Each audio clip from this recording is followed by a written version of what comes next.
6 p.m. Pakistan Standard Time. Assalamu alaikum. This is Radio Pakistan. The news read by Salman Tahir Siddiqui. First, the headlines. Prime Minister has lauded dignified participation of Pakistani citizens in Smooth Gaza flotilla. President says Pakistan-China bilateral cooperation will lead to regional development. Deputy Prime Minister has reiterated government's resolve to adopt technology-driven solutions to enhance transparency. Finance Minister has expressed government's commitment to creating an enabling environment for private sector. All Parties Hurriyat Conference has expressed serious concern over plight of incarcerated Hurriyat leaders across India and Indian illegally occupied Jammu and Kashmir. In ICC Women's World Cup, match between Pakistan and Bangladesh is underway in Colombo. And now the news in detail.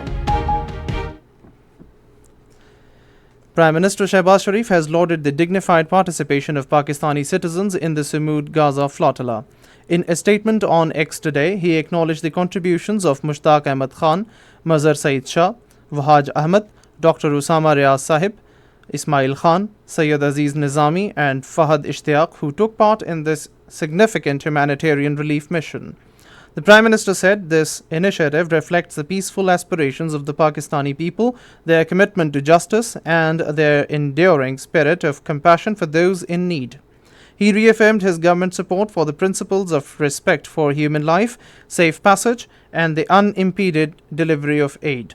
Shehbaz Sharif further emphasized that the government of Pakistan strongly demands the safe and dignified return of its citizens and continues to pray and work tirelessly for their well-being and early repatriation. Prime Minister Shehbaz Sharif has expressed deep concern and taken serious notice of the situation in Azad Kashmir. In a statement issued today, he strongly urged the public to remain peaceful, emphasizing that peaceful protest is a constitutional and democratic right of every citizen. Shehbaz Sharif directed the law enforcement agencies to exercise maximum patience and restraint while dealing with protesters.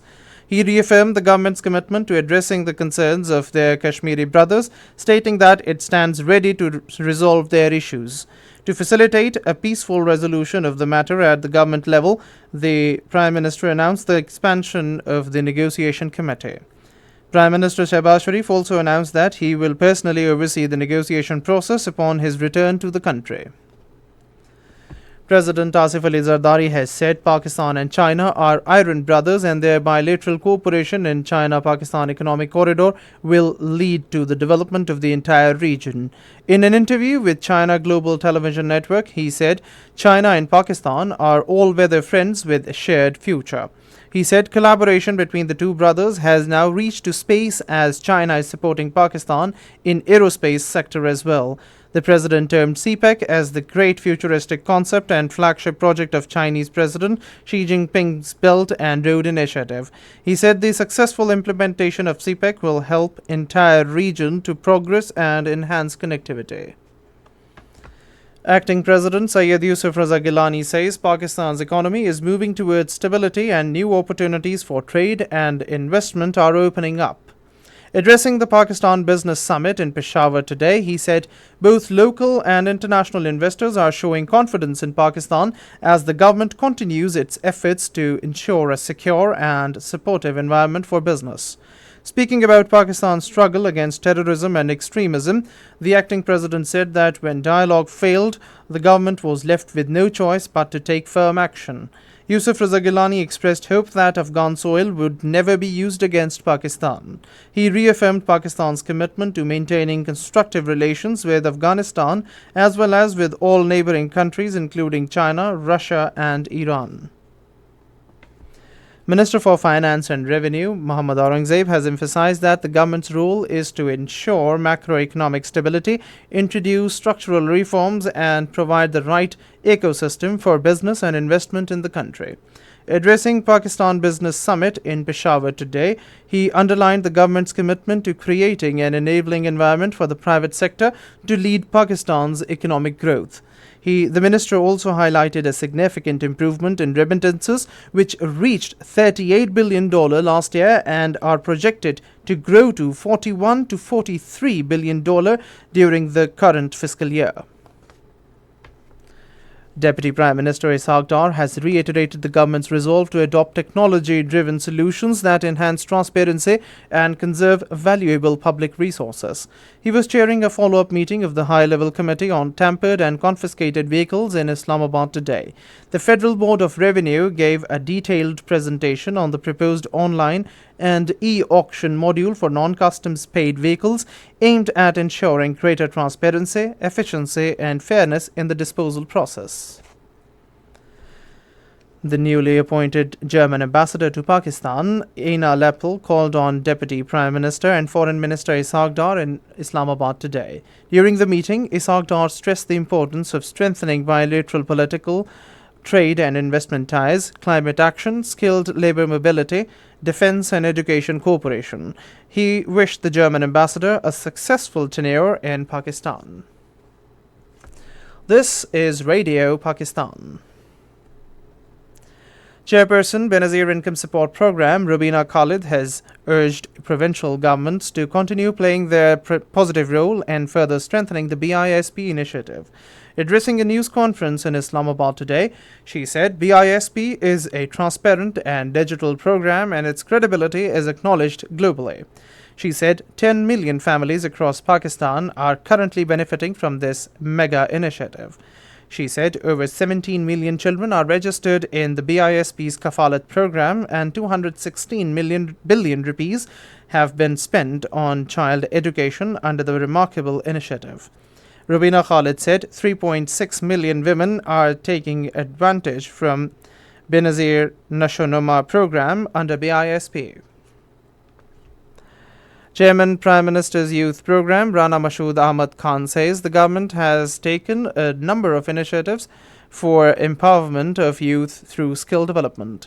Addressing a seminar on technical and vocational education and training in Islamabad today, he said skill development program under Prime Minister Youth Program has become one of the biggest programs across the country.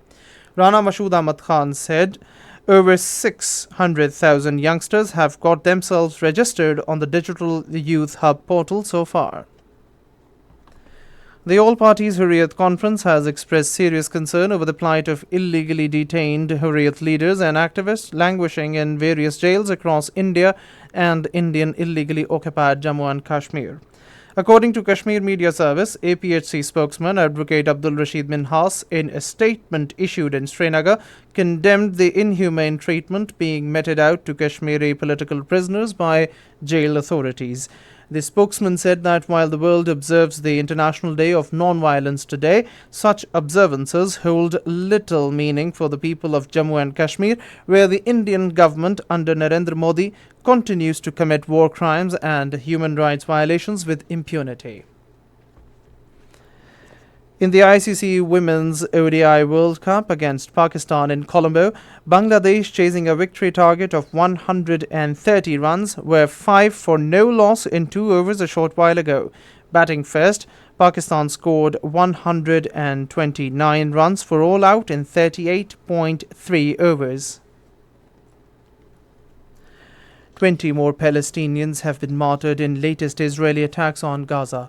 According to Gaza's health ministry, Israel's aggression on Gaza has martyred over 66,140 Palestinians since October 7, 2023. And finally, the weather. Hot and dry weather is likely to prevail in most parts of the country during the next 12 hours. However, partly cloudy weather with rain, windstorm and thunder shower is likely at isolated places in upper and central Khyber Pakhtunkhwa, Kashmir, Gilgit-Baltistan, Islamabad, Pothohar region, northeastern Punjab and lower Sindh. Isolated heavy falls may also occur in lower Sindh during the period. And that is the end of the news. For more news and analyses, log on to our website radio.gov.pk and also watch our live video bulletins on the link facebook.com/Radio Pakistan News Official.